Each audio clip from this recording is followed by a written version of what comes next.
धर्म के जो स्वरूप है, जो आदिकाल से हमारे पूर्वजों ने हमें दिया, तथा जो विचार हमें दिए, हम उन्हीं को स्पष्ट कर रहे हैं।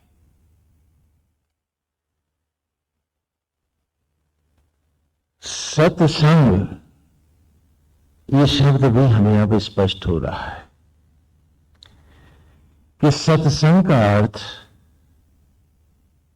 केवल कुछ सुखद कल्पनाएं, कुछ कथाओं की मनोहारी कल्पना, कुछ भजन और कीर्तन नहीं होते।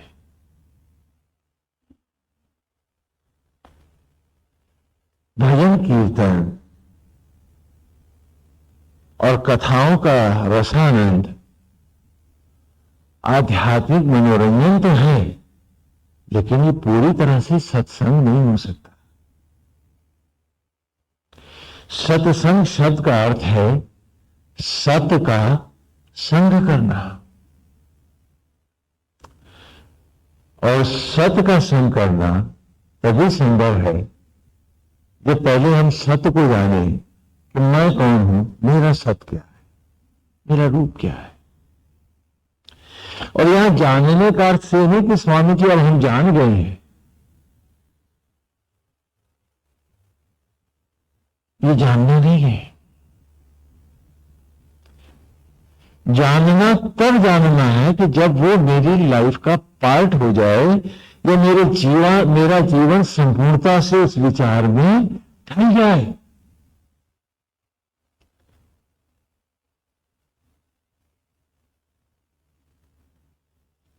तब तक हमने नहीं जाना है, क्योंकि जानने का अर्थ नहीं है। आपने देखा क्रिकेट खेल होते हैं, उन्हें बूढ़े आदमी भी देखते हैं और छोटी उम्र के बच्चे भी देखते हैं। छोटा बच्चा जब क्रिकेट खेलते हुए किसी खिलाड़ी को देखता है तो सिर्फ देखता नहीं है, उसके मन में कल्पना होती है मैं इससे अच्छा खेल के दिखाऊं। लेकिन क्या बूढ़े आदमी को भी कल्पना हो सकती है?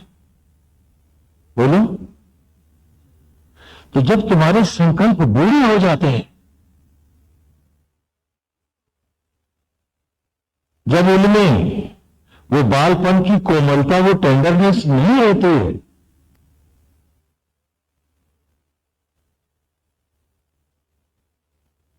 जब तुमने जीवन की सारी चेष्टाएं मर जाती हैं, तब तुम सिर्फ सत्संग को सुन करके ही जानना चाहते हो, चलना नहीं चाहते हो। पूछो अपने आप से, क्यों है ऐसा कि जिस सत्य को हमने माना कि वो सत्य है, फिर हम उसके संग से बाहर क्यों गए?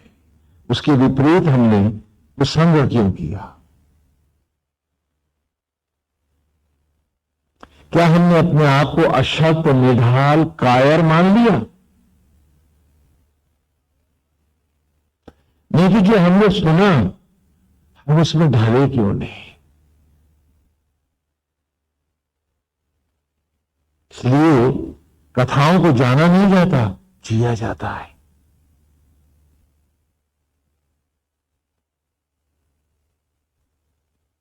तो सत्संग में वो रूप, वो विचार जो आपके जीवन में सदा रसने चाहिए, उन्हें बारंबार दोहराया जाता है।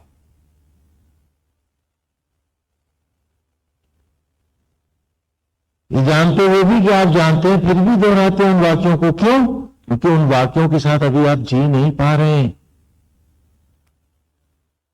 और आपके दंभ आपको इतना अशक्त कर रहे हैं कि हर बार हम चिता की राख दिखाते हैं और फिर आप अपने वैल्यूएबल दंभ के कारण आप सिर्फ दंभ मात्र बन के रह जाते हैं। मंदिर की कहानी भी इसीलिए बार बार दोहराते हैं कि अभी तक इस शरीर को आपने मंदिर नहीं माना है। अभी तक ये बॉडी आपका पोजेशन है, आप इसे पोजेस करते हैं। You are the master of your body.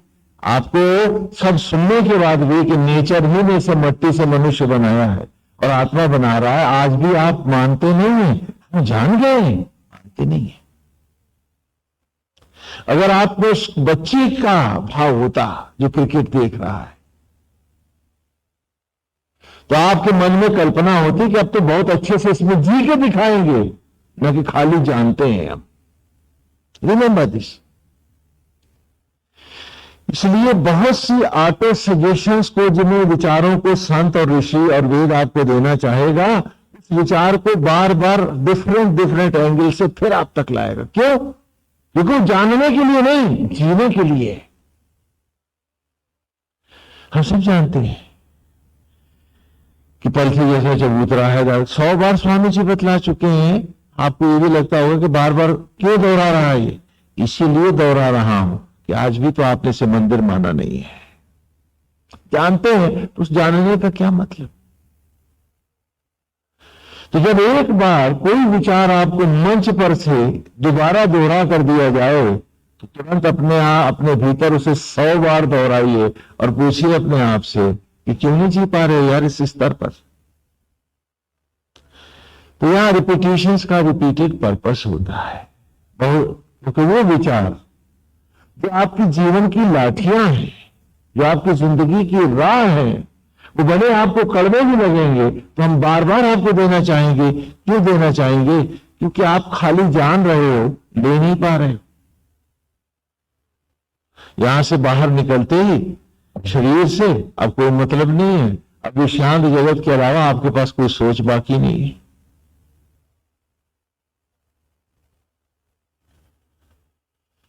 और आज की ऋचा कुछ ऐसे ही विचार को लेके चल रही है। आज की ऋचा मंच से सन्यासी आपको सुना नहीं रहा है। ईमानदारी से पूछिए तो आज तो आपके भीतर से जो गूंज के लौटती मेरी आवाज है, वही आज की ऋचा है, वही आज की ऋचा है।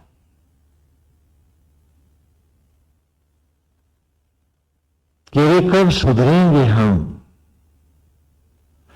कब हम अपना विनाश स्वयं करने से बाज आएंगे हम, वो आज की ऋचा है।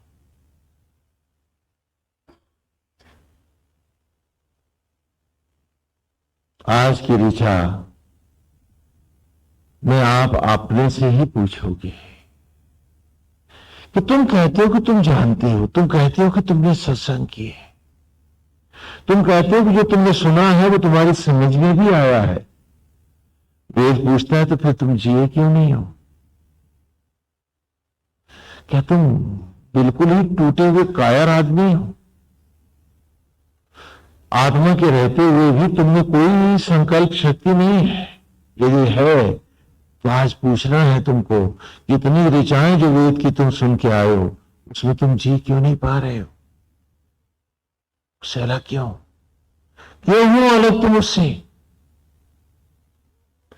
आज हम सबको अपने से पूछना है। आज की ऋचा बहुत ही गुरु गंभीर है और ये सूक्त के समापन की ऋचा है। इसलिए संक्षेप में हम पहले सूक्त की 10 ऋचाओं को का एक 9 का पहले देखेंगे और फिर आज की ऋचा पे आते हैं। सूक्त का आरंभ हुआ, आत्वेता निशीदत इंद्रमभि प्रगायत सखाया स्तोम वाहसा। माने आनंद, तवेत माने आपका, आकर बैठ गया है। निशीदत माने बैठना। आत्वेता निशीदत इंद्रम अभि, आत्म ज्वालाओं के सम्मुख होकर। इंद्रम माने ब्रह्म अग्नि और अभि माने सामने होना, अभिमुख होना, उसकी ओर समीप होना। सखाया स्तोम वाहसा, कि वो आकर बैठा है आपके पास जो जीव। हे सखा, सखाया हे सचराचर के मित्र, हे आत्मा, हे जगदीश्वर। स्तोम वासा, संपूर्ण यज्ञों को धारण करने वाले, हे घटघटवासी, वो जीव जो आपके पास आकर के बैठा है तथा आपने आज उसे जो अपने पास बिठाया है, तो आत्मीयता निषीदत इंद्रम अभि सखाया स्तोम भाषा, कि आकर बैठ गया है समीप तुम्हारी ब्रह्म ज्वालाओं के सम्मुख तुम्हारे पास बैठ गया है, आपके पास बैठा है ये जीव आज। हे गोविंद, मैं आप ही के चरणों में आज बैठ गया। ये ऋचा में आपने कहा है। ये सखा, ये संपूर्ण यज्ञों को धारण करने वाले, हे गोविंद, आप ही तो आत्मा होकर मुझ में विराजते हो और आज मैं आप ही की शरण हो गया। ये ऋचा का सूक्त का आरंभ है। और कहां पर बुलाकर बिठाया है मुझको आपने? पूर्वतमम पूर्णाम ईशानम वार्याणाम इंद्रम सोमे सचासुते। पूर्वोत्तमम, लोकों में भी सर्वोत्तम लोक है इस देह लोक है। पूर्वतमम, पूर्णाम, और संपूर्ण लोकों में भी नारायण लोक है, क्योंकि प्रभु आप ही तो एक एक ईंट शरीर रूपी मंदिर की आप रख रहे हो। आपके अतिरिक्त कोई भी तो इसके अंग बनाना नहीं जानता है, आप ही तो बनाते हो। तो जैसे नारायण आप बनाओ स्वयं, आपके आदेश पर विभूतियां बनाए, ये बात दूसरी है। जैसे गोविंद आप स्वयं बनाओ, तो पूर्वतमम पूर्णाम ईशानम, कि लोकों में भी सर्वोत्तम लोक है। पूर्णाम ईशानम, और उन लोकों में भी जिसे स्वयं संपूर्ण सचराचर को ज्योतियां देने वाला सूर्य अर्थात परम पिता परमेश्वर स्वयं बना रहा है। और मुझे दोहराने की जरूरत नहीं, क्योंकि हमारे श्रोता इतना तो अब जानते हैं कि उन्हें उंगली अंगूठा जब बनाना नहीं आया, मेरा बेटा और बेटी जो गा रहे हैं वो अपने साथ झूठ और धोखा ही तो कर रहे हैं। जो उन्होंने बनाया ही नहीं, जो उन्हें वो बनाना नहीं जानते, तो वो उनके कहां, सब कुछ जो भी है बनाने वाले का ही तो है, और वो तो परमेश्वर है। जब तक ये विचार हमारा छूटेगा नहीं, जब तक हम पूरी तरह से अनासक्त नहीं होंगे, वेद बार बार इन्हीं विचारों को आपके सामने रखता रहेगा, दोहराता रहेगा। क्यों? क्योंकि यह जानने की बात नहीं, जीने की बात है। क्या तू जी रहा है? पूछ अपने आप से। ये वाक्य क्यों दोहराए जाते हैं, का कारण क्या है? रोज आप ओम जय जगदीश हरे हर रोज आप क्यों गाते?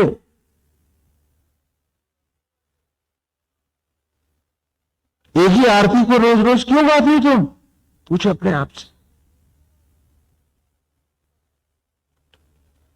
तुम एक ही प्रकार से भगवान के मंदिर में दिया और घंटी क्यों बजाते हो? पूछो अपने आप से।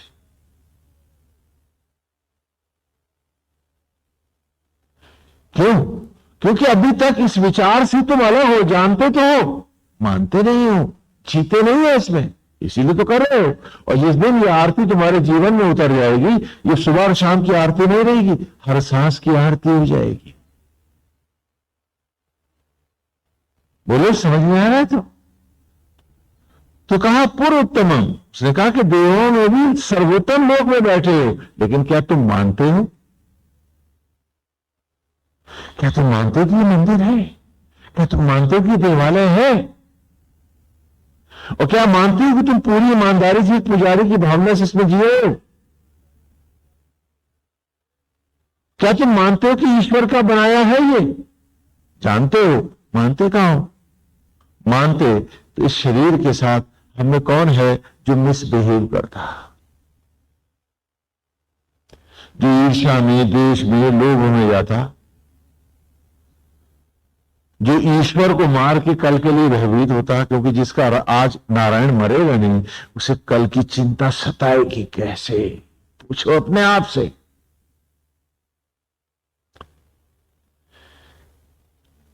हमारे कर्तव्य में खोट ना हो, ईश्वर के निमित्त होकर हम अपने कर्तव्य को करते रहें। इसी से आगे जो भी तुम्हारी आसक्तियां हैं, वो तुम्हारा सत्संग है, ये झूठ और पाप है। पूछो अपने आप से। ऋचा में जरूर हम गा रहे हैं, लेकिन क्या हम मान रहे हैं? क्या हम मानते हैं? क्या हमने इसे स्वीकारा है? यदि स्वीकारा है तो फिर झूठ में, लोभ में, मोह में, प्रपंच में हम क्यों गए? फिर क्यों नहीं हमारे मन में आया कि जेही विधि राखे राम ताही विधि रही? ये विचार क्यों नहीं आया है?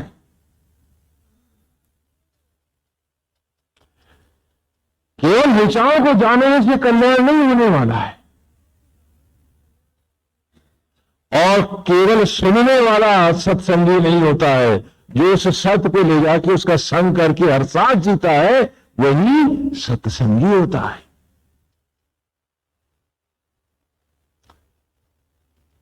पूरी तमाम लोगों में भी सर्वोत्तम लोग हैं, और फिर भी कितने अभागे हम, क्या मान के नहीं देते हैं? जान रहे हैं लेकिन मान नहीं रहे हैं। तो वे फिर दोहराएगा, क्योंकि वो तो बच्चों से मनवाना चाहेगा, उनका उद्धार जो करना चाहता है।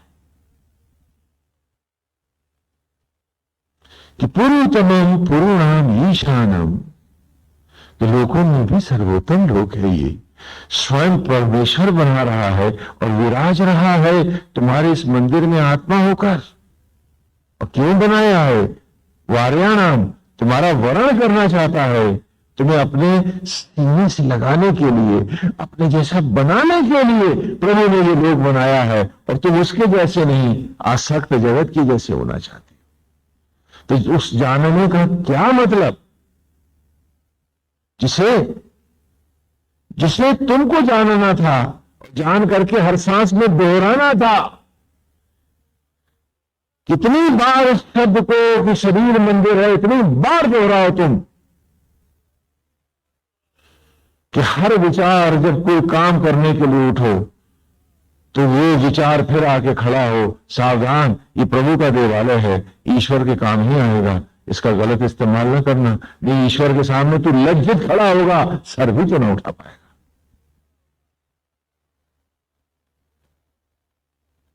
इसीलिए तो वेद पढ़ा रहा है हमको ये। हम खाली इस बात में दम करें कि मेरा शरीर सबसे बढ़िया लोक है, स्वामी जी बाबा बड़ी अच्छी बात बता दी, इसका क्या प्रयोजन? क्योंकि हमने माना कब? हम इसको सर्वोत्तम लोक मान के जिए कहां? यदि नहीं जिए हैं तो सत्संग नहीं हो रहा। क्या हो रहा है? आध्यात्मिक मनोरंजन हो रहा है। सत्संग सत्य का संग है, कि वो तुम्हारा वर्ण करने आया कि पूर्व तमाम लोगों में सर्वोत्तम लोग पूर्णाम ईशानम, और ऐसा दिव्य लोग जिसे स्वयं प्रभु बनाए और नारायण स्वयं विराजे उसमें। और क्यों बैठे हैं यहां? नाम क्यों बनाया? तेरा वर्ण करने के लिए, तेरे उद्धार के लिए आए हैं। इंद्रम सोमे, ब्रह्म ज्वालाओं के अमृत से सचा संयुक्त करके सुते उत्पन्न करने के लिए, तुझे अमर रूप देने के लिए आए।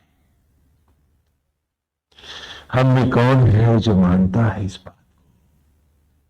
क्या इस डिसिप्लिन में हम जी रहे हैं एक सांस भी? और जब तक हम इस डिसिप्लिन में नहीं आएंगे, ये वाक्य फिर दोहराना ही तो पड़ेगा। क्योंकि आपको ये याद है किससे कितने पैसे लेने हैं, किस पर कितना आपका डील है, ये आपको याद है।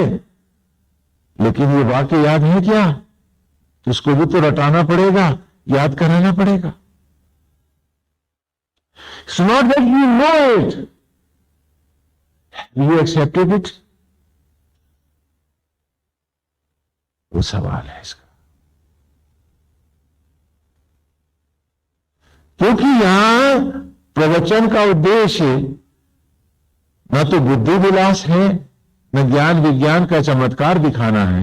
यहां तो हर जीवन को अमृत की ओर ले जाना है, ये उद्देश्य है। तो जानने से नहीं, चलने से काम बनेगा।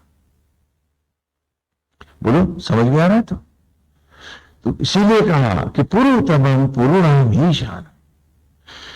ये पहले तो जान कि लोगों में भी जो सर्वोत्तम लोक है वो कौन है? ये शरीर है। अगर हम जानते कि ये सर्वोत्तम लोक है तो हम मिथ्या थोथे मिथ्याभिमान के लिए इस शरीर के क्षणों का विनाश करके बड़े पद के पीछे भागते, बड़े झंझटों में फंसते, बड़े बड़े पाप करते हैं। मकान की मेरे ज्यादा कीमत है, ये शरीर का क्या, ये तो निकृष्ट चीज है, इससे क्या लेना देना। तो उस जानने का क्या मतलब जिसे हमने माना ही नहीं, हम जिएंगे नहीं, हम चलेंगे नहीं। तो कहा पुरुतमम पुरुणाम ईशानम वार्याणाम, कि सर्वोत्तम लोक है ये देह लोक। और कैसा सर्वोत्तम लोक है कि स्वयं प्रभु बना रहा और आत्मा होकर विराज रहा। और क्यों बैठे हैं यहां, क्यों बना रहा है इसे? वे जीव तुझे वो अपने सीने से लगाना चाहता है। नारायण इतना तुझे प्यार कर रहा है कि तुझे अपने जैसा रूप ही दे देना चाहता है। वार्याणाम, वो तेरा वर्ण करना चाहता है।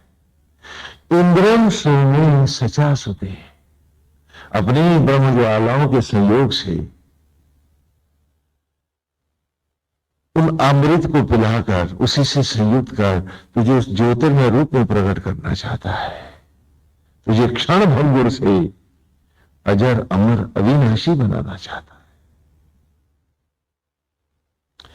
साघानो योग आबुवस रायुषा पुरंध्याम गमत वाजी भीरा साना। घने बादलों का मिलन, साघानो योग, योग माने जुड़ना, घने बादलों का मिलन, आभुवस, आभुवस माने आकाश। राय वो शीघ्रता से आकर के आते हैं, टकराते हैं। सा ज्योतियां उनकी जो है वो बिजलियां चमकती हैं। पुरन ध्यान, वो अपने तन के महल को धोने लगते हैं। और धुलता है जब मैल तो घटाकाश महाकाश में निर्मल नीला दिखने लगता है। आज वेद की इस गंगा में हर बार हमारे मन के अज्ञान के बादल छटे हैं, लेकिन कुछ क्षण के लिए और आकाश फिर मैला मैला है। वो ईश्वर, वो सूर्य हमें दिखता ही नहीं। अरे उसकी राह में तो मैल भी अमृत होता है, क्योंकि वो मैला पानी जो आकाश को मैला करते हैं बादल, वो जब टकराते हैं, कौंधती हैं बिजलियां, जब वो निर्मल हो जाता है आकाश, और वो जल जो नीचे गिरता है, गमत वाजे भेरा साना, वो भी यज्ञों में जाकर के वो जाता है, वाजे भी यज्ञों में ज्योति बन करके पुनः जीवंत होकर के अमृत बन के प्रकट हो जाता है। क्या तू भी अपने जीवन के हर जहर को सद्विचारों के साथ, की ज्योतियों के साथ तोड़ करके आज इस मन के घटाकाश को महाकाश में निर्मल करेगा? या कि केवल जान के चला जाएगा? क्या तू जी के भी दिखाएगा? ये मत भूल कि भाई वो तेरे चिंतन और विचार के द्वारा वो आसक्तियां जो जलेंगी तो तू निर्धन नहीं होगा, क्योंकि आसमान से जो जल गिरा था वो नई कोपल बना था, अन्न के दानों में लौटा था, सीपी का मोती बना था, और किसी के गर्भ का वो जल ही तो था जो शिशु हो गया था। मैल भी अमृत हुआ था। तो ये मत सोच कि स्वामी जी इस रास्ते पे जाऊंगा तो कहीं घाटा तो नहीं हो जाएगा, दुकान तो न लुट जाएगी तेरी। अरे हटा इस मैल को। जानने से कोई कल्याण नहीं होने वाला है तेरा। जो जानता है तू, उसमें जी के दिखाना है तुझे।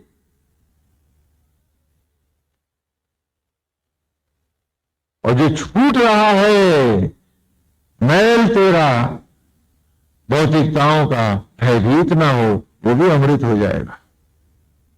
तू कहीं घाटे में नहीं जाएगा। ये वेद का वाक्य है कि साघानो योगाभुवस राहे सा पुरन ध्यान गमद बाजे धीरा साना, कि घने बादलों की तरह घर्षण और प्रतिघर्षण से अपने विचारों और संकल्पों को इस मन के आकाश में टकरा और असत्य, अज्ञान, लोभ, मोह, ईर्ष्या, द्वेष, मेरा तेरा, ये शरीर मेरा वो उसका, इस सबको जला दे।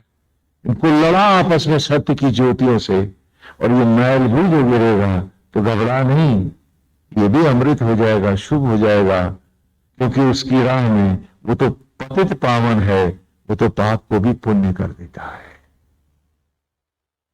फिर क्यों रुका बैठा है? क्यों खाली जान के ही चला जाना चाहता है? तो क्यों नहीं उसे अपने जीवन में उतारना चाहता है? तो ऐसा अमृत है। उतारने के रास्तों पर भी हमने बड़े लंबे लंबे विचार किए कि क्या चिंता, क्रोध, द्वेष, ईर्ष्या, लोभ, ये विचार क्या हमारे शरीर को सुंदर बनाते हैं? बताओ, बनाते हैं क्या? मन को भी थका देते हैं और शरीर को रोगी कर देते हैं, नहीं करते क्या? और अभी इस शरीर को हम कह रहे हैं कि पुरुषोत्तम, तो सर्वोत्तम वस्तु का इतना घटिया प्रयोग, क्या ईमानदारी होगी? पूछो अपने आप से।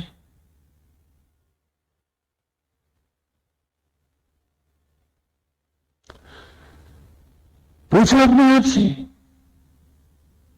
कभी हमने कहा कि पुरुषोत्तम पुरुणाम ईशानम, और अभी अगली विचार है, वेद ने हमसे पूछा कि तुमने कहा था कि तुम जान तो गए हो कि ये शरीर मंदिर है, शायद बार बार दोहराने की जरूरत भी नहीं है, लेकिन श्रीमान जान करके भी माना है क्या तुमने? और जब तक तुम मानोगे नहीं तो दोहराना मंच कोई नहीं है, मंच तो एक बार दोहराएगा, आपको हर सांस में दोहराना पड़ेगा। जब तक ये विचार जीवन ना बन जाए हम दोहराते रहेंगे इसे। उसी आरती की तरह एक ही आरती जो रोज दोहराते हैं, क्योंकि आरती से ईश्वर प्रसन्न होने वाला नहीं है। आरती कब मेरे जीवन में ढलेगी, मुझे रिझाएगी, प्रसन्नता की बात ईश्वर की भी तभी होगी। इसे अच्छे से समझना है कि कथावाचकी में और सत्संग में भी भेद होता है।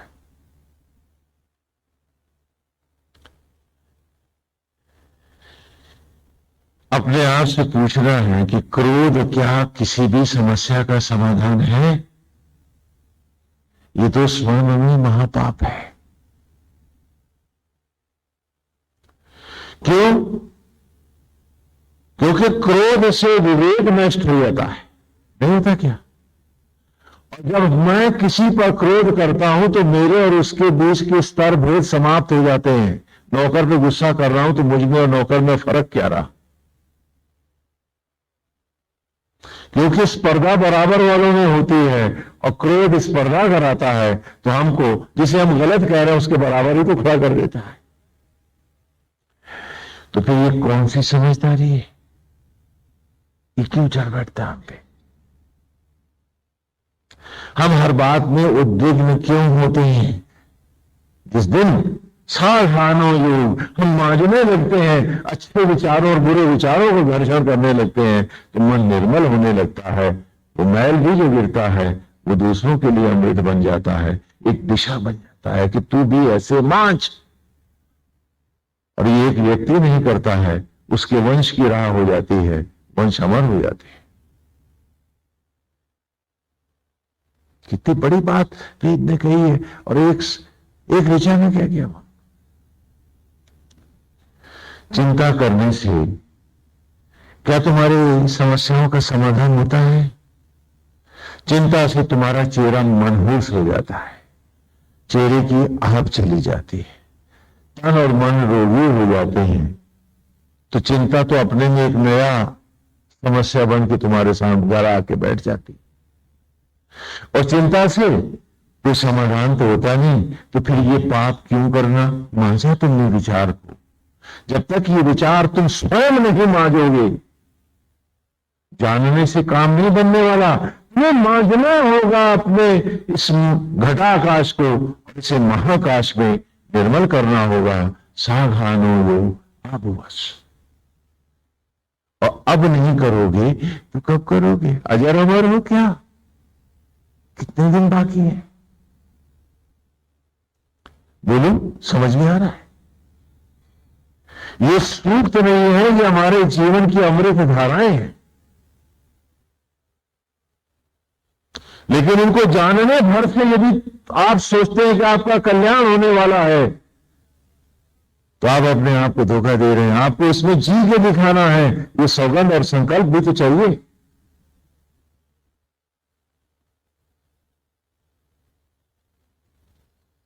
ये भी तो चाहिए। तो क्या इस चिंता और क्रोध से हटके जिया जा सकता है? कहा बिल्कुल जिया जा सकता है। क्रोध और चिंता कब आते हैं? जब हमारा आराध्य हमारे जीवन में मर जाता है,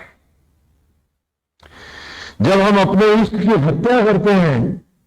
क्या वो तो है नहीं करने वाला, तभी तो हम चिंता, क्रोध और दंभ करते हैं। तो तुम्हारे उन मंत्रों का क्या प्रयोजन कि जिसका मंत्र रट रहे हो, हर सांस में उसकी हत्या भी कर रहे हो? क्या भक्त और हत्यारा दोनों एक हो सकते हैं? क्योंकि जब तक तुम्हारा ईश्वर मरता नहीं है, तुम्हें चिंता, क्रोध, ईर्ष्या, द्वेष, ऊंच नीच, भेदभाव तुम्हें आएगा कैसे? कैसे आएगा? मुझे बतला दो।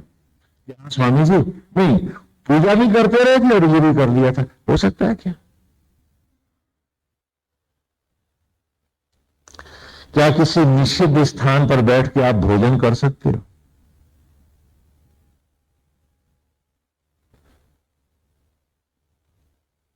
और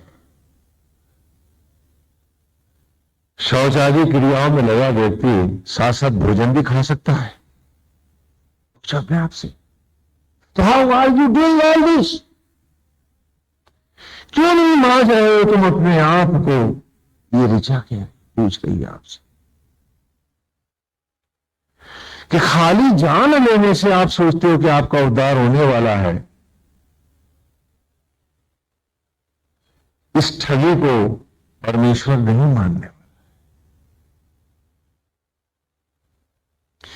मेरी अवस्था क्या है कि मैं घर से निकला, झोला मेरे हाथ में है,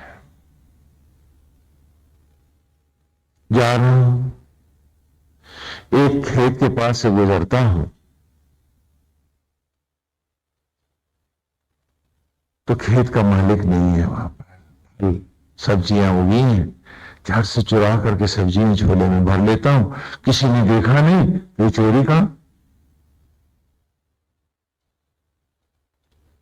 आगे बढ़ता हूं, आगे भी खेत में एक छोटा सा लड़का बैठा है, वहां भी बहुत अच्छी अच्छी सब्जियां लगी हैं।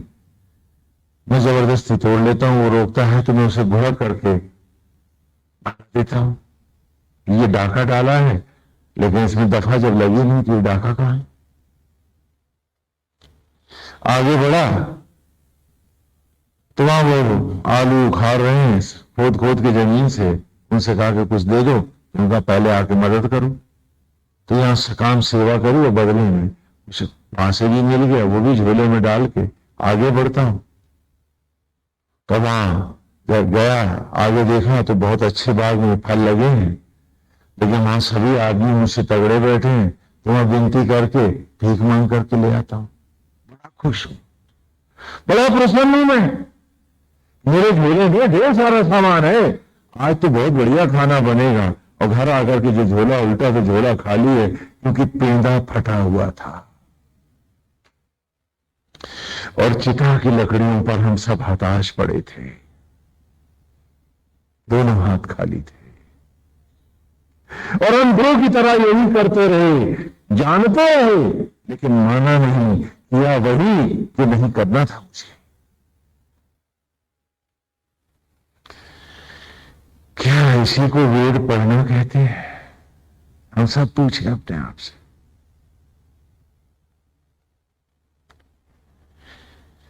और क्या ये हमारे जीवन का सच नहीं है? आप कहते हो स्वामी जी गुरु मंत्र मिल गया है। मैं पूछता हूं वो बर्तन भी सही है जिसमें इस अमृत को भर रहे हो, पेंदा कहां है उसका? तो तुमने रटे हैं मंत्र और पेंदा खाली था तो सब बह गया उसके नीचे से, तो कौन सा मोक्ष मिल जाएगा तुमको? पूछो अपने आप से। किस दंड से धोखा देते हम अपने आप को, जबकि हर सांस को भीख में दे रहा, हर क्षण किसी ने मुझ भिखमंगे को दान किया है, बनाना नहीं जानता मैं, और फिर भी इतने पाप है, फिर भी इतने पाखंड है हम में।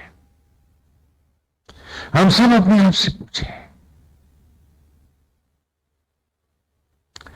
क्योंकि ईमानदार वही होगा जो चल निकलेगा। जो पहला उदाहरण आपको दिया है कि क्रिकेट का खेल हो रहा है, टेलीविजन पे प्रोग्राम आ रहा है, बच्चा जब देखता है तो उसके मन में आता है कि मैं इससे भी बढ़िया खेल के दिखाऊं, लेकिन बूढ़ा जो अशक्त है वो तो जानता है ना वो नहीं खेल पाएगा, तो इसलिए उसके पास ये कल्पना भी नहीं हो सकती। तो हम सब जिनके बूढ़े हैं संकल्प, जिन्होंने जीते जी इस घृणित मन स्थिति को ही अपना सर्वस्व बना लिया है, वो जान करके वो गुजारा करना चाहेगा उस बुढ़े की तरह, क्योंकि वो खेल तो सकता नहीं क्रिकेट। लेकिन अगर तुम में आत्मा की कोमलता है, यदि आत्मा का विश्वास है, आत्मा की आस्था है, तो तुम टूटोगे नहीं। तुम अपने मन में फिर वही बच्चे की कोमलता लाओगे कि नारायण अब हमने जान लिया है तो अब हम ऐसे ही जी के भी दिखाएंगे। कमान, आज हम संकल्प लेते हैं, आज हमारा कमिटमेंट है, तो आप चल लेंगे। अन्यथा खाली झोला चिता की लकड़ियों पर पहुंचेगा, और साथ में और भी बहुत कुछ होगा। वो चोरी का पाप वो झोले में नहीं, भीतर तुम्हारे साथ गया है। वो लूट के पाप, सकाम सेवाओं के पाप, ठीक के दोष और पापों की गठड़ी यूं लदी है, वरना झोला खाली है। मंत्र भी जो रटे थे पेंदा ही नहीं था, नहीं तो घड़े में अगर मंत्र ही भर गए होते तो मोक्ष तो निश्चित था। हर मंत्र मोक्षदायी है, लेकिन जो रख न पाया, जिसके घड़े के पेंदे में तृप्तियों, इच्छाओं, विषयों और वासनाओं के छेद ही छेद हैं, उनकी मालाओं के मंत्र तो तत्क्षण झड़ जाते हैं। इसीलिए ही तो हमें फल नहीं मिलता। हम भूल जाते हैं कि दूधियों से दूध लेने से पहले बर्तन को भी तो सही करना होता है। 20 छेद हो पतीले में, कौन दूध डलवाएगा उससे खरीद के? लेकिन हम हैं कि बर्तन को तो देखना ही नहीं चाहते, खाली मंत्र गाए जाते और फिर कहते हैं कि स्वामी जी फलाने शास्त्र में कहा है कि नाम से ही कल्याण है। उस नाम को जिस बर्तन में रखे होगे, जब निकालोगे तो क्या निकलेगा जिसका पेंदा ही नहीं है? तो नाम है कहां तुम्हारे पास?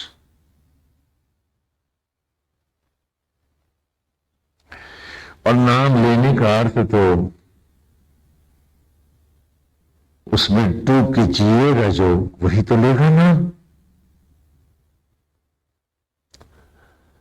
अब फिर पूछा है वेद ने हमसे कि हम ईर्ष्या, देश, लोभ, मोह, घृणा, आसक्तियों से क्यों लिपट रहे हैं? इस जहर को ही सर्वोपरि मानकर और केवल खाली कोरे सत्संग को सुन के और जान लेने भर को ही क्यों सच मान रहे हैं? हम उसमें स्थित क्यों नहीं होते? हम उसी के होकर क्यों नहीं जीते? तो अगली ऋचा में हमने पढ़ा था, यस्य संस्थे न व्रणवते हरि समस्त शत्रवा तस्मा इंद्राय गायत। कि यश जिससे, जिसमें, संस्थे स्थित होकर के, जिससे जुड़ करके,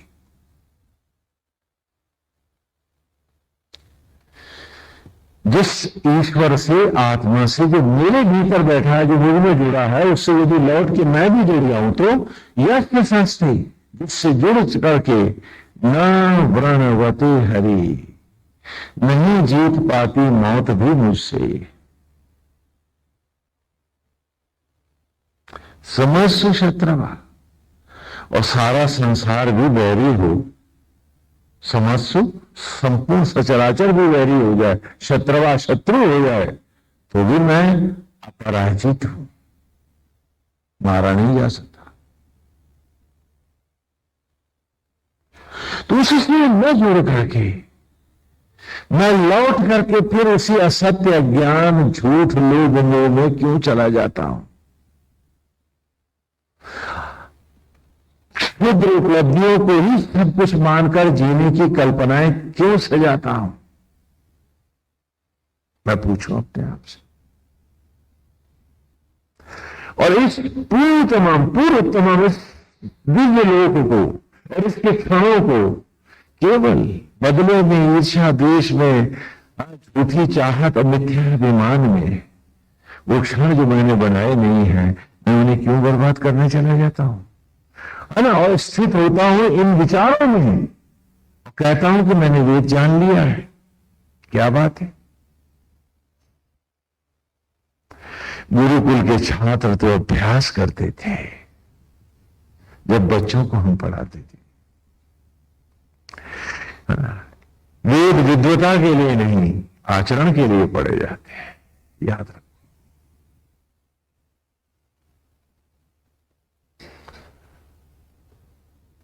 तो कहा यश संस्थे न व्रणवते हरि,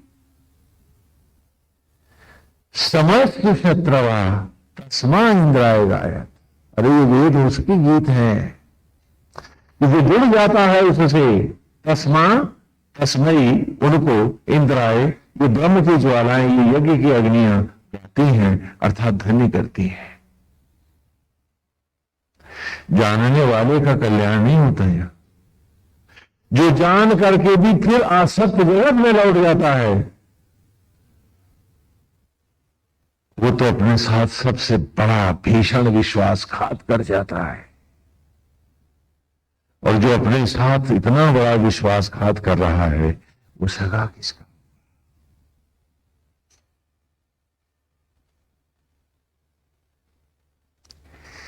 इसलिए वेद ने कहा कि मुझे सिर्फ पढ़ो और जानो नहीं, जियो उसको। मुझे अपने जीवन में उतार के जीना सीखो, और हर विचार को एक बार नहीं, हर सांस के साथ दोहराना सीखो।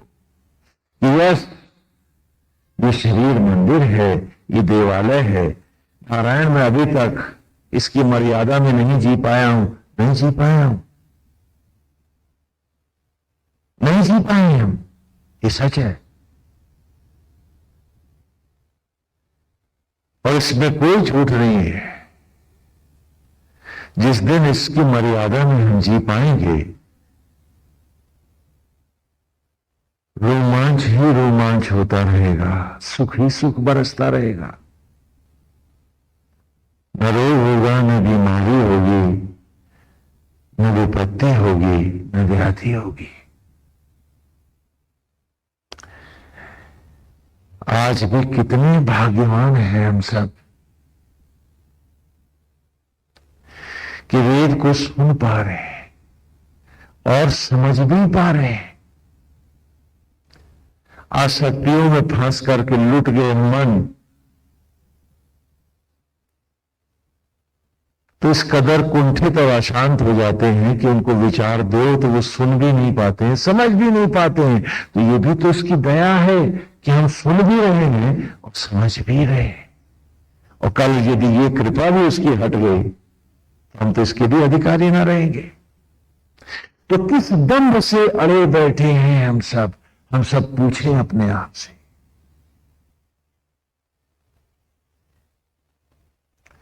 क्योंकि आसक्तियों के तलहटी को छू जाने वाला व्यक्ति, उसकी सोच समझ सब नष्ट हो जाती है। लेकिन आज भी नारायण को ये विश्वास है कि हम सुधर सकते हैं, तभी तो ये विचारों का आदान प्रदान हो रहा है यहां पर। आप सुन भी रहे हैं और समझ भी रहे हैं। कितनी अतिशय कृपा है उसकी हम पर। और हम हैं किस अवस्था को और आगे सुंदर नहीं, फिर लौट करके वहीं ले जाते हैं। क्यों? पूछे अपने आप से।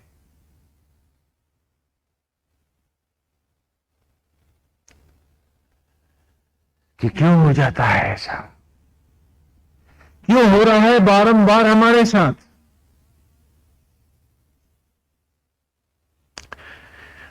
त्वा विषं त्वा शवा सोमास इंद्र गिर्वणा संतु संतु प्रचेतसे। कि नारायण हमारे साथ ऐसा क्यों हो रहा है? तुम्ही तो आते हो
उन्हें जीवित करते हो। हाँ,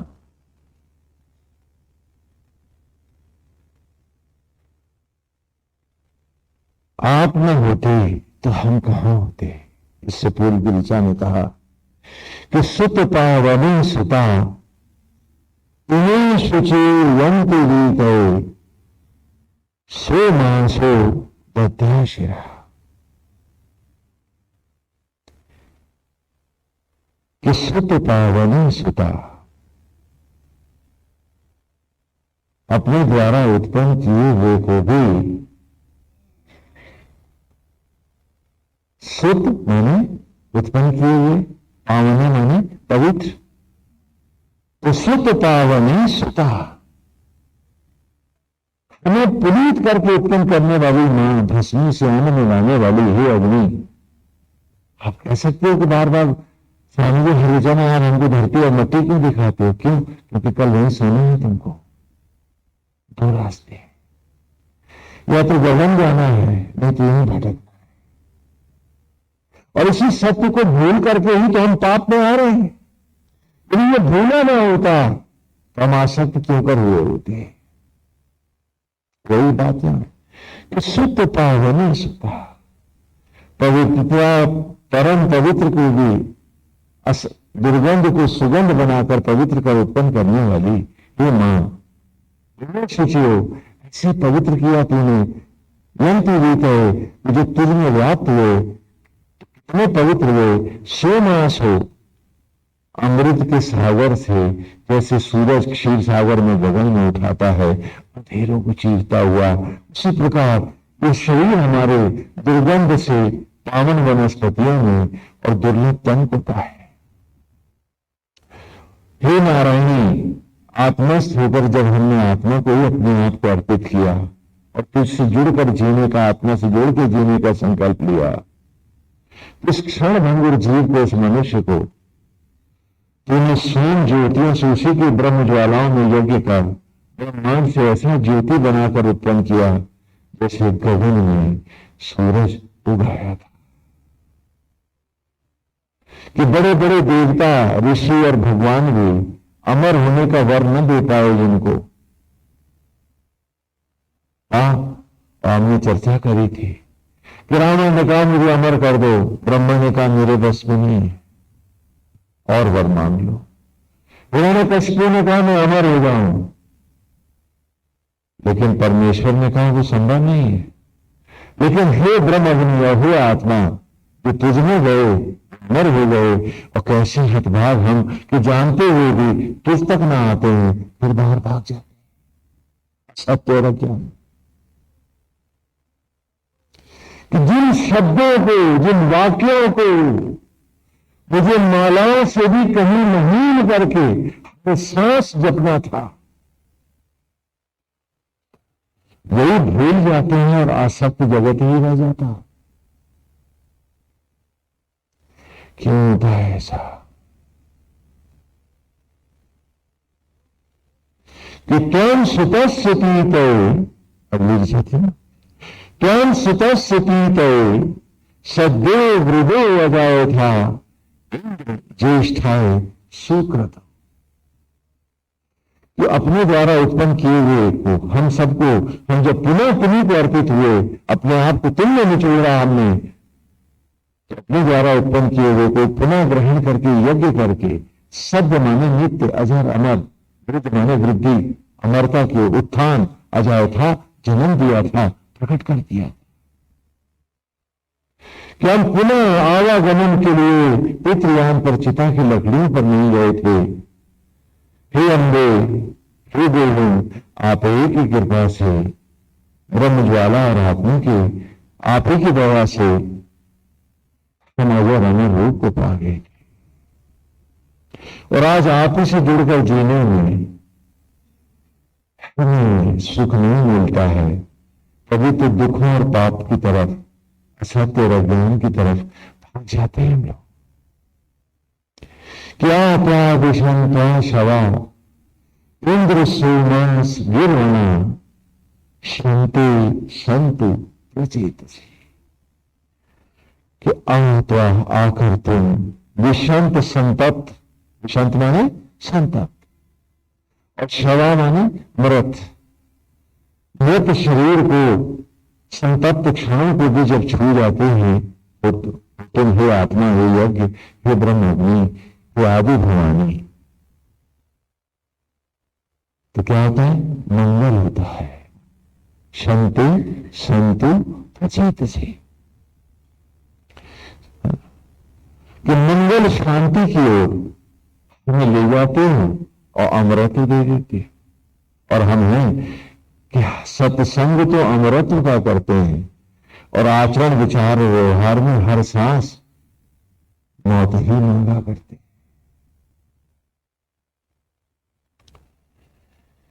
कहा कि गोविंद, इतना सब जाना है मैंने, इन ऋचाओं में हमने खोजा है,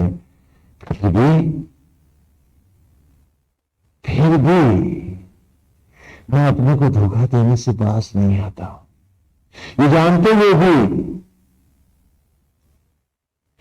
कि त्वां स्तोमा अविव्रहम त्वां उक्था शतक्रतो त्वां वर्धन्ते नो गया, कि मेरे जीवन की जितनी अभीष्ट है, जितनी उपलब्धियां हैं, वो सत्य नहीं हो, ये जानते हुए भी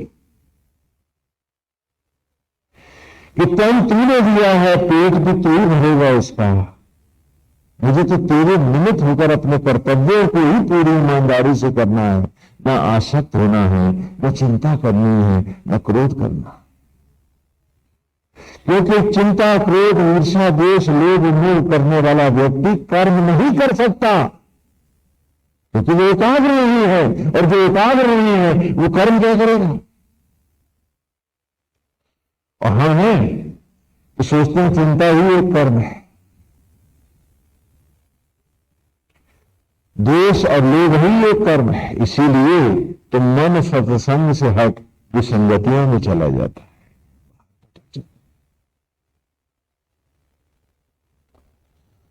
जबकि सत्य क्या है कि त्वां स्तोमा अविव्रतम, हे आत्मा, हे ब्रह्म अग्नि, हे आत्मा, आप ही तो यज्ञ की काम स्तोमा अविब्रह्म, आप ही तो उत्पत्ति के यज्ञ हैं, मुझे उत्पन्न करने वाले हैं, और आप ही ब्रह्म, आप ही विष्णु हैं, आप ही लक्ष्मी हैं। बाहर हर ओर में आपका भाव लाता हूं, इससे मेरा हर क्षण मेरा आप ही में है। अब मेरा जाओ सब में ईश्वर देखना, तो आपने कहा स्वामी जी क्या फुअड़ पने की बात बतला दी। हाँ, सब में ईश्वर देखने लगेंगे तो वो आगे जो खड़ा है मुझे लूटना ही जाएगा। हमने कहा अगर ईश्वर नहीं देखोगे तो निश्चित रूप से लूटते जाओगे, क्योंकि हर सांस जिसे ईश्वर को देखना था, जिसे ईश्वर भजना था, बाह्य जगत में वो सब में ईश्वर नहीं देख पाएगा तो उसका सत्संग नष्ट न हो जाएगा। ये कोई ऑब्लिगेशन नहीं, अनिवार्यता है, मस्ट। क्योंकि जब भी तुम दूसरे में ईश्वर नहीं देखोगे, सड़ा हुआ बंदा संसार तो देखोगे, तो भक्ति सड़े संसार की करोगे, आराध्य की करोगे। मस्ट, ये तुम्हारी अनिवार्यता है। और जब भी तुम दूसरों में ईश्वर नहीं देखते हो, तुम अपने साथ षड्यंत्र और धोखा ही तो करते हो, क्योंकि वो क्षण तो नष्ट हो गए जो प्रभु ने दिए थे।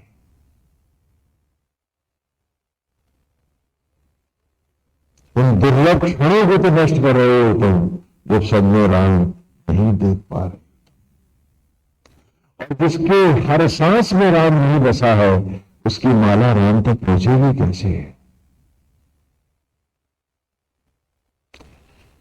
तो कहा त्वाम स्तोमा अविब्रह्म, तुम्हें उत्पत्ति के यज्ञ हो, तुम्हें विष्णु और लक्ष्मी हो। त्वाम उक्ता शतक्रतो, संपूर्ण वेदों ने आप ही को शतक्रत अर्थात पोलंकर रुद्र कहा है, और आप ही आदि ज्वाला, आदि शक्ति हो, दुर्गा पार्वती हो। त्वाम वर्धन्तु नो वीरा, आप ही ज्ञान के ब्रह्मा हो और वाणियों की सरस्वती हो। हे नारायण, हे आत्मा, हे ब्रह्माग्नि, मैं पूर्ण रूप में आपको समर्पित हूं। ये तो मैंने आपको भीतर पाया, लेकिन खाली भीतर ही तो मैं रहता नहीं हूं, खाली भीतर ही तो मैं जीता नहीं हूं। मेरे साथ निमित्त भाव के साथ सारा संसार भी तो जुड़ा है। भले ये मंच के नाटक हैं, कर तो प्रभु ही सब रहा है। ये सारे मेरे द्वारा मारे हुए हैं, तू तो केवल निमित्त होकर युद्ध कर। आज समझ में आती है, लेकिन निमित्त होकर के मुझे युद्ध तो करना है, तो वाह्य जगत में भी तो मुझे जीना है, तो कैसे जिए? आप तो भीतर हो, पर मैं तो बाहर देख रहा हूं, बाहर सुन रहा हूं, बाहर बोल रहा हूं, और मुझे आप ही के साथ जुड़ के जीना है। यस्य संस्थे ना व्रणवते हरि, तो मुझे तो आप ही में स्थित होना है।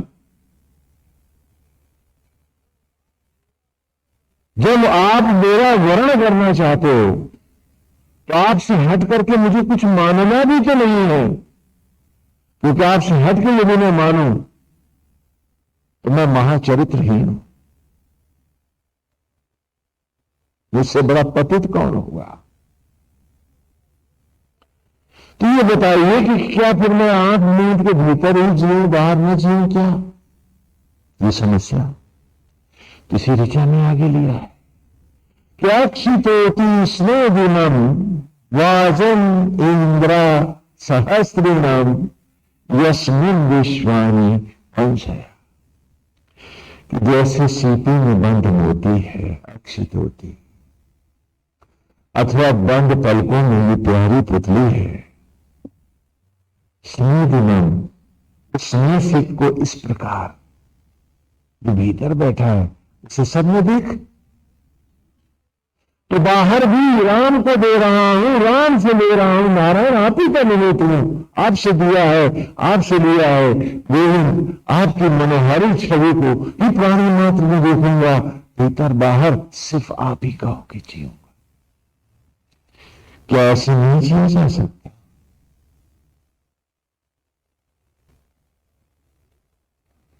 कहा जिसे देख रहे हैं भीतर, अगर इसके साथ निरंतर लोगों जीना है तो उसे देख सब में। तो कहा अक्षित ये अनिवार्यता है, वरना भक्ति नहीं है, ठगती है ये। हम सब झूठ बोल रहे हैं, हम सब। उसमें गृहस्थ संत की बात भूल जाओ, सन्यासी की भी बात, हम सब ठग हैं। हम सब अपने साथ विश्वासघात कर रहे हैं, तो प्राणी मात्र में उसका भाव नहीं दिखा। क्योंकि वो समय जो इसके ध्यान और भाव के बिना बीता है, तो पुण्य नहीं पापित है। उसके होकर के प्राणी मात्र में जैसे सीपी में बंद मोती होता है, तो अक्षित होती है कि जैसे सीपी में बंद मोती है, यही भाव रखूंगा गोविंद में। अथवा मुंडी हुई पलकों में ये पुतली है, पहले दिखती नहीं है लेकिन है तो। बोलो, बाहर से मोती कहां दिखता है? सीपी में दिखता है क्या? बंद आंखों में पुतली कहां दिखती है? दिखती है क्या? लेकिन है तो दिखे न दिखे इससे मतलब क्या मेरा, लेकिन तू न होता तो ये चेहरे कहां होते? तो बाहर कैसे जीऊंगा मैं?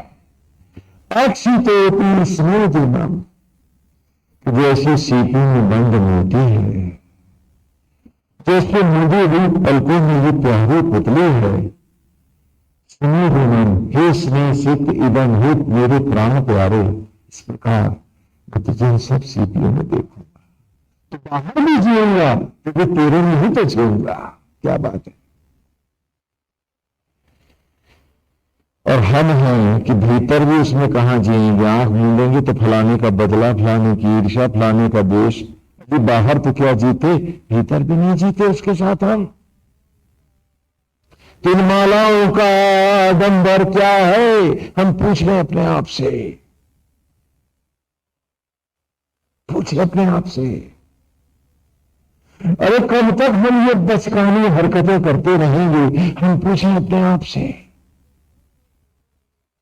वो क्षण जो षड्यंत्र में गए, बदले में गए, कुरेदने में गए, चिंता में गए, किसी छीनने के भाव में गए, अरे वो सारे क्षण बर्बाद तो हो गए। हम भक्त कहां थे? हमारा ईश्वर जब तक मरा नहीं था तो हमने ये सब किया कैसे था? स्वयं अपने ही आराध्य के हर बार हम हत्यारे थे क्या? छुरियां लेकर के हाथ में आरती उतार रहे थे उसकी और घोंप रहे थे छुरियां उसको। पूछे हम अपने आप से। आज तुम खाली शब्दों के शब्द जाल को अपने आप को तुम रिझा लेना चाहते हो, धन्य कर लेना चाहते हो। अभी और कितने षड्यंत्र तुमने सोचे हैं अपने लिए जो अपने साथ अभी और करना चाहते हो?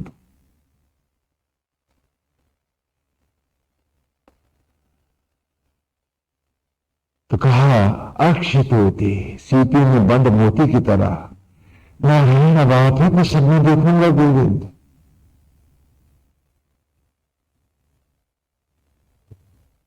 अपना धर्म करूंगा, आपके रूप में बस के आपका निमित्त होके करूंगा। जैसे गोपाल रखोगे वैसे ही करूंगा। तो वो हर जीवन का मूल क्षण मेरा बर्बाद तो नहीं होगा। मैं अपने ही क्षणों का स्वयं हत्यारा तो नहीं बनूंगा। मैं सीपी में बंद मोती की तरह देखूंगा कि आप ही सब में हो। और क्या कर रहे हो? वाजम इंद्रा सहस्त्रम, कि आप ही तो आत्मा होकर हर देह में सहस्त्र यज्ञ करते गोविंद। अपना यज्ञ करो, उसके जूठे अन्न को शबरी का राम बन के आप में सम्मान दो, तो भोजन रक्त में कैसे बदलेगा? क्योंकि ये लोग तो जानते नहीं, आप ही तो आत्मा होकर सब में करते हो। जैसे गोविंद यहां कर रहे हो वैसे ही तो सब में कर रहे हो।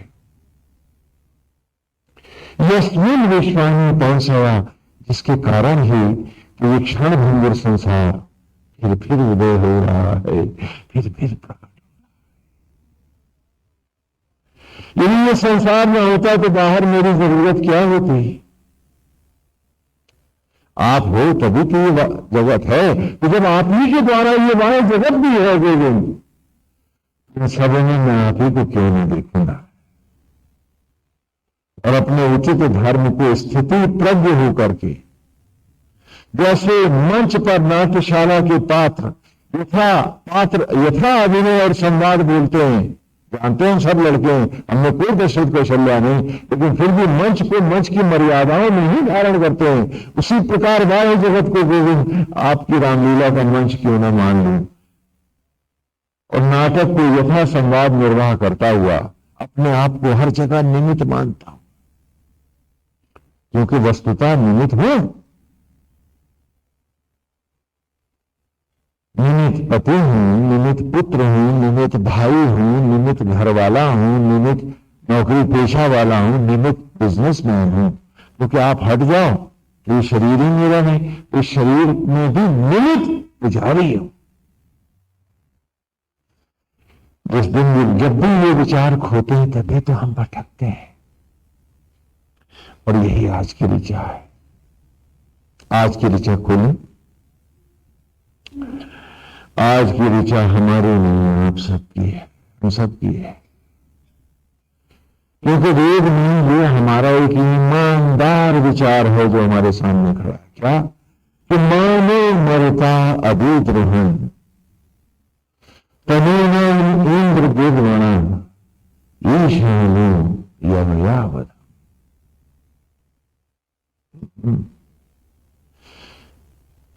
कि मैं नहीं मरता। नारायण कोई शत्रु आए और मुझे मारे तो आप रक्षा करते हो, तो मैं जानता हूं। आप हर ओर से मेरी रक्षा कर रहे हो गोविंद, वो तो मुझे पता है। मेरा घर द्वार संसार भी आप हो, मेरे विचार भी आप हो, ये भी जानता हूं नारायण। ये सब जानते हुए भी मैं नहीं मरता अभिद्रोहन, मैं अपने ही षड्यंत्रों से मारा जा रहा हूं, ये भी तो सत्य है। ये सब जानते हुए भी उतना ही बड़ा अज्ञानी बन के आसक्त जगत में भाग जाता। कहीं ऐठ रहा हूं, किसी को नीचा बता रहा हूं, कहीं झूठे दंड के लिए स्वांग भर रहा हूं, और ये सारे स्वांग, ये झूठ, ये प्रपंच, ये अभिद्रोहन एक षड्यंत्र ही तो है मेरे प्रति।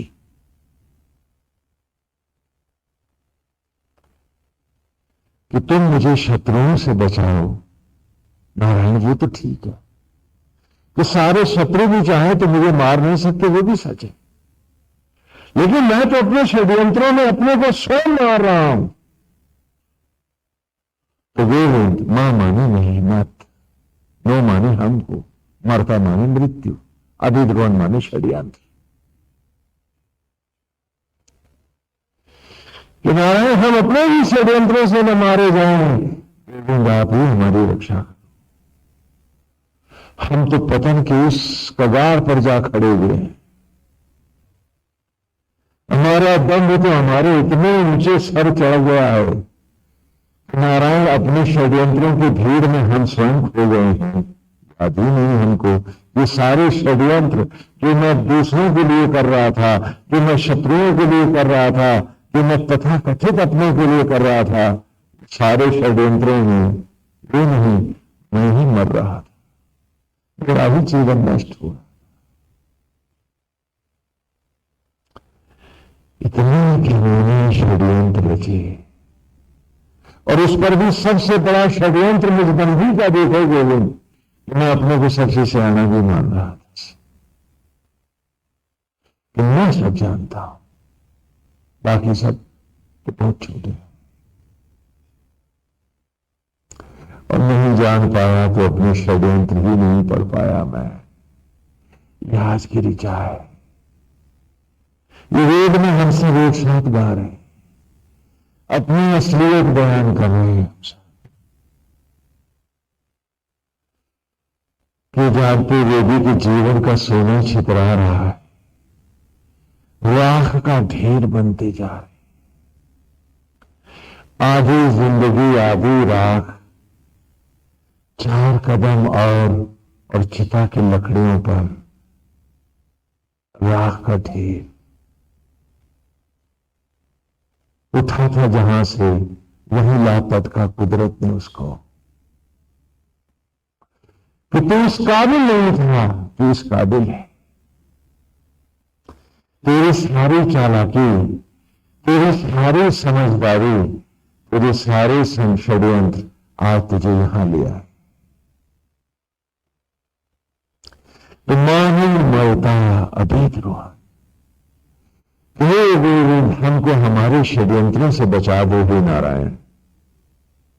तनु नाम इंद्र गुरुवणा, देहों को देवत्व देने वाले, जनता को जीवंत शरीर प्रदान करने वाले, हे गिरवाण, हे देव गुरु, जीवन को जीवंत मंत्रों से मृतदेह को अभिमंत्रित कर मुझे नर रूप प्रलाने वाले, मनुष्य बनाने वाले, हे नारायण, हे आत्मा, हे यज्ञ, हे तनु नाम इंद्र गुरुवणा, हे परमेश्वर, ईशान यवयावत, हे ईशान, हे परमेश्वर, हे महाशिव, हे विष्णु, हे गोविंद, हे राम, जो भी कहूं, ईशान, हे सचराचर को बनाने वाले, रूप को देने वाले नारायण, आज हम पर ये भी कृपा कर दे, ईशानो यवयावधम, मेरे इन पापों का षड्यंत्रों का नारायण आप भी कुछ कृपा करो, इनका बीज सहित विनाश करो, जिससे मैं ये जो वेद सुने हैं चल तो पाऊं इन पर। कितनी हताशा है हमारी, और हमारी विद्वता है कि हमें ईमानदारी की ओर आने नहीं देती। ये विद्वता है या ज्ञान है, हम पूछें अपने आप से कि हर सांस ले जा रही मुझे चिता की ओर। गुरुकुल में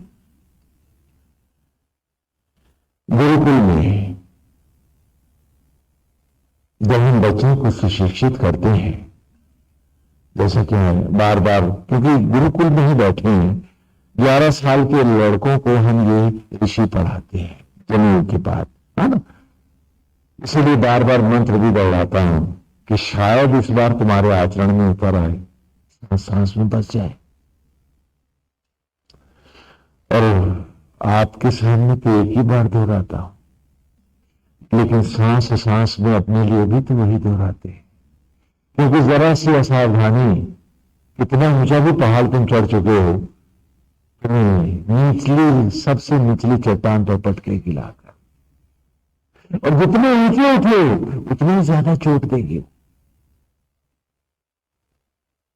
असावधान हुए नहीं कि मिट जाते हैं हम। उसमें कोई कहे कि कपड़ा बचा देगा, नहीं बचाएगा, नहीं बचाएगा, ये सब झूठे आश्वासन। नारायण ने यदि कृपा करी है, तुम्हें सोच और समझ दी है, तुम्हें ऊपर उठने और समझने की ताकत दी है, तो बार बार उसका अपमान आसक्त जगत में लौट के मत करो, नहीं तो कल ये दिन ही रहेगी, कल इससे भी हाथ धो बैठोगे।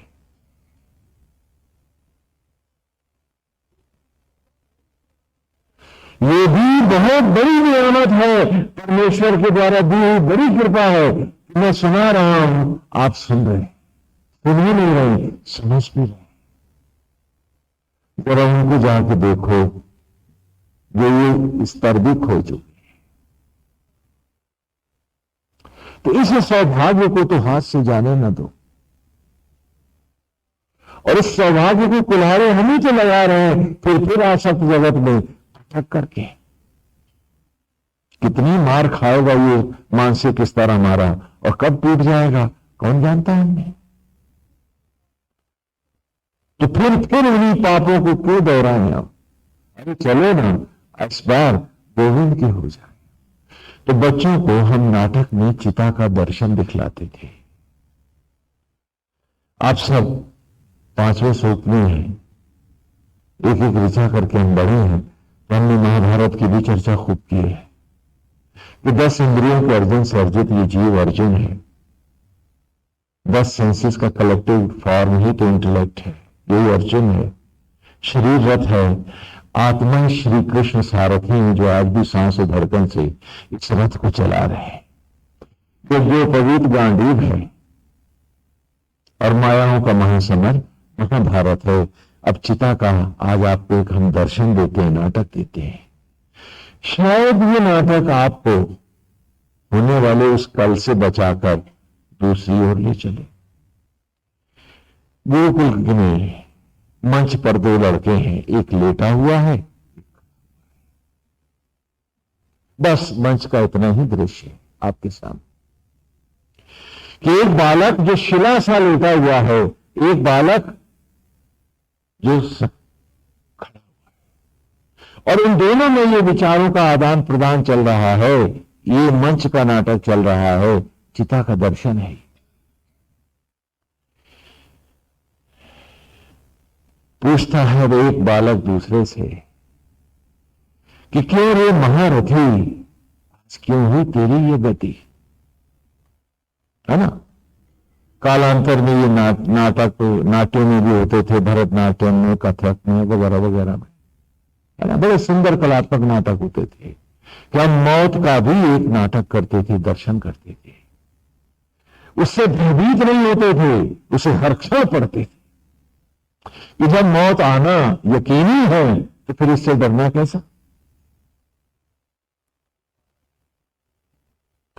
तो एक बालक जो लेटा हुआ है, भाव ये है कि मर गया है।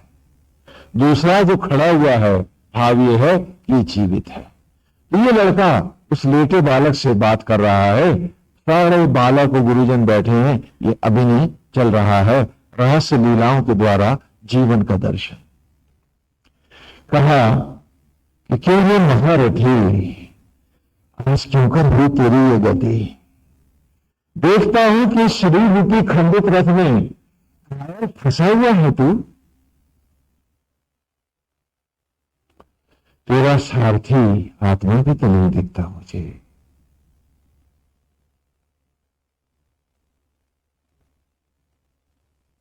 इस खंडित रथ में घायल फंसा हुआ है तो, और तेरे रथ के आशु भी तो सारे मर गए, इंद्रियां शिथिल हो गई।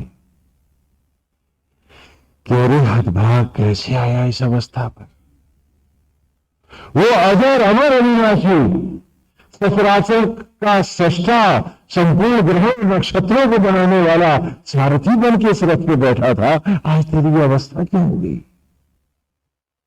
खड़ा बालक मृत बालक से पूछ रहा है। समझ में आया तो मैं थोड़ा संक्षेप में विस्तार तो नहीं कर सकता ना, आज समय के पीछे मर जाता है। बोलो समझ में आया तो तेरे हाथ भाग आज गोविंद क्यों रूठ गया तुझसे कि खंडित रथ में और तू फंसा हुआ है। एक ही रथ पर तो भी 4 वो थे, इतना बड़ा संग और न लाया रंग कि वो चला गया और टूटे रथ में तू फंसा पड़ा।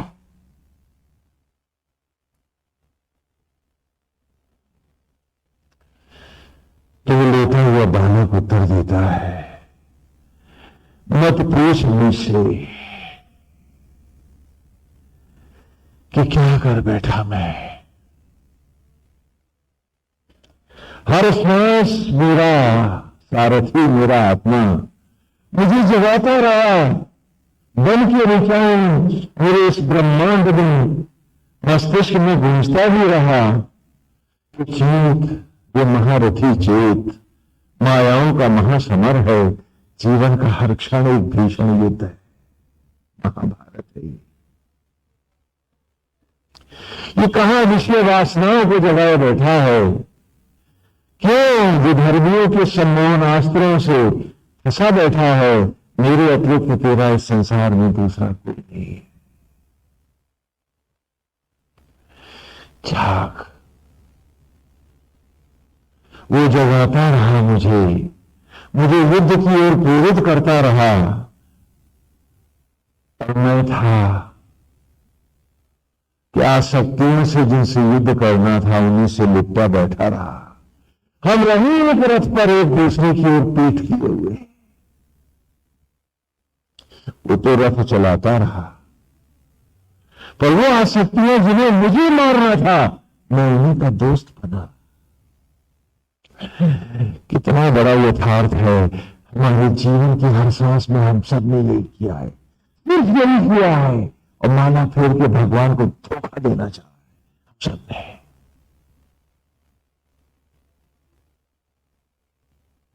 कहा वो चेताता रहा, जगाता रहा, बार बार उसने कहा कि रे महारथी, इस मन के, इस इंद्र के भटकावे में ना, उसकी इंद्रियों से अर्जित है, इसका अर्थ ये नहीं कि वो तेरा सृष्टा है, तुझे मैंने ही बनाया है।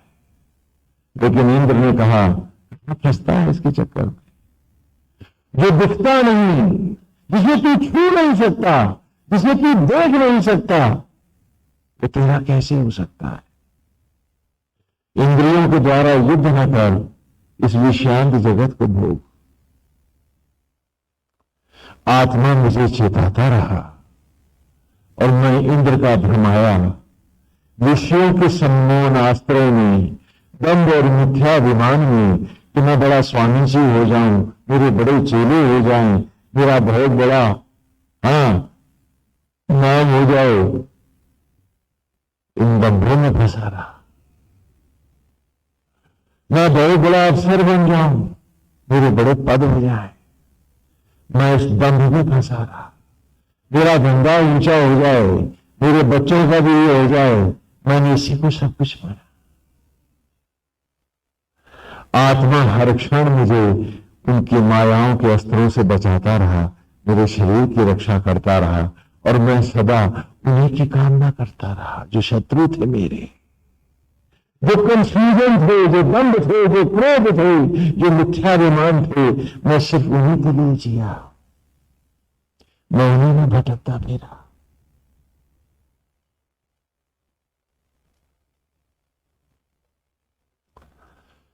नहीं हुआ तो कुछ गोविंद का ही नहीं हुआ, जो मेरा था मैं उसी का नहीं हुआ। इसीलिए वो जो सगे बने थे उन्होंने ही मारा है आज मुझे। क्या बात है, तुम्हें कोई नहीं मारता, तुम्हारा सगा ही तुम्हें मारता है। उदाहरण देता हूं, भारी भूकंप आया है मिडिल ईस्ट में, 2 लाख आदमी मर गए हैं, तुम में से किसी को कोई सदमा नहीं, लेकिन उसमें अगर एक तुम्हारा सगा होता तो चित्त बेहोश पड़े होते हैं। तो मुझको मेरे ही मारते हैं और ये मिट जाते हैं हम सब।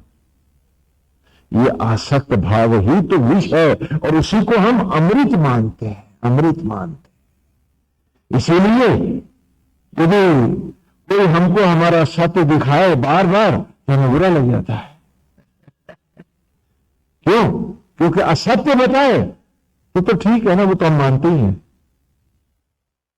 वो हमें प्रशंसा लगता है। क्या बात है। तो कहा हर बार इन विषयों ने, वासनाओं में मुझे भ्रमाया, मुझे मेरे ही सारथी का द्रोही बनाया। रहे एक रथ पर एक दूसरे से अनजान, एक दूसरे की ओर पीठ किए। और आज जब उतर गया है सारथी रथ से, तो वो इंद्र भी पता नहीं कहां चला गया है, इंद्रियां भी शिथिल हो गई। काश मैं पहले ही जान लेता कि ये भी गति आत्मा से पाते हैं, मन से नहीं, तो मैं मन के द्वारा इतना भटकाया क्यों जाता। आज इसके हटते ही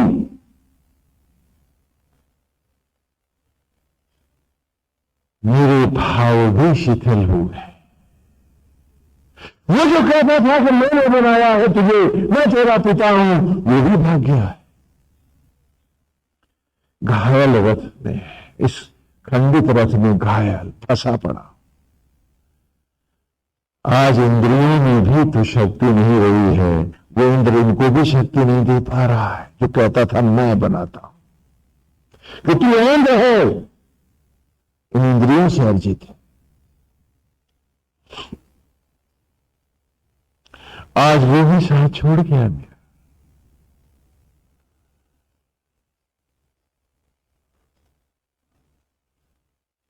तो कहा ऐसा क्या कर बैठा रे तू हतभाग, दुर्लभ क्षण थी, उसका संग था, उसका सानिध्य था, उसकी रक्षा थी, और तू उसी का द्रोही बन गया।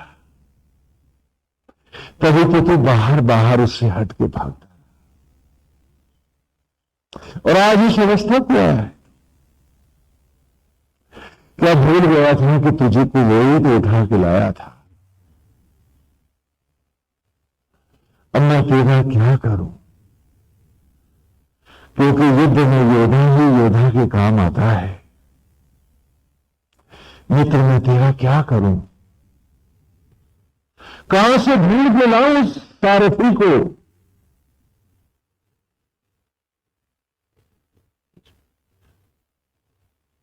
जो फिर तेरा सहायक बने, तेरा संगी बने, तेरा सखा बने। कहा सुन,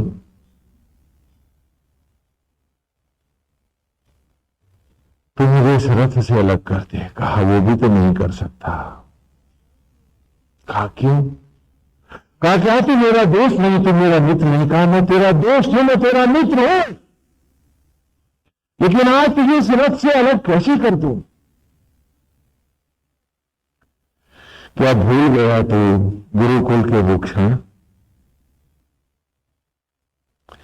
कि जब हमने पेड़ों के पास प्रार्थना की थी जाकर कि हे देव, आपने जो सृष्टि के लिए यज्ञ किए हैं, मिट्टी को अन्न में लौटाया है, आपके ये यज्ञ अभी अधूरे हैं। तो उन्होंने वृक्षों ने, पेड़ पौधों ने पूछा था हमसे कि ऐसा क्यों कहते हो तुम? कहा इसलिए कि ये यज्ञ अभी नारायण को तो पहुंचेगा नहीं।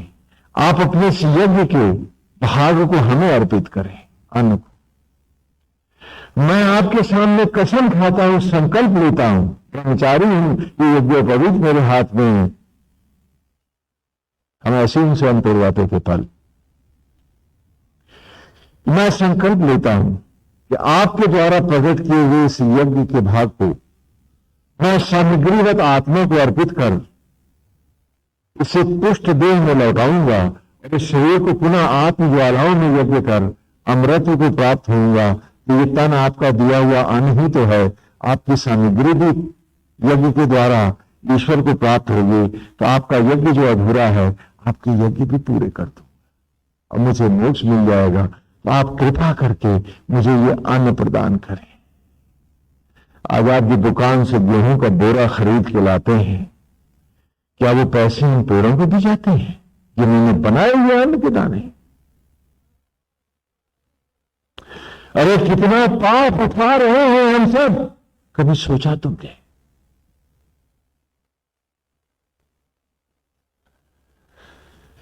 तो कहा हमने फैलाई थी झोलियां, उन पेड़ों ने कहा था कि त्रिवाचा भरो, संकल्प करो कि हमारे द्वारा यज्ञ के द्वारा उत्पन्न इस अन्न को तुम पुनः यज्ञ के द्वारा बलिष्ठ देह में, और उस देह को, शरीर सामग्री को तप के द्वारा अमृत में, ज्योति में लौटाओगे, तुम मोक्ष के अधिकारी होगे और हम सब वरद होंगे, क्योंकि अन्न हमारी ही दी सामग्री है। तो आपने कहा था तो तूने भी मेरे साथ त्रिवाचा भरा था। आज यदि मैं तुझे सूरज से अलग कर दूं तो ये सारे ऋषि जो पेड़ हैं पूछेंगे मुझसे, वो हमारा अपराधी था, वो धोखेबाज था, क्या भूल करके हमसे वो सामग्री ले लिया था और कहां डाल दिया उसने? वो तो हमारा अपराधी है, पापी है, उसे तुम अलग कैसे कर सकते हो?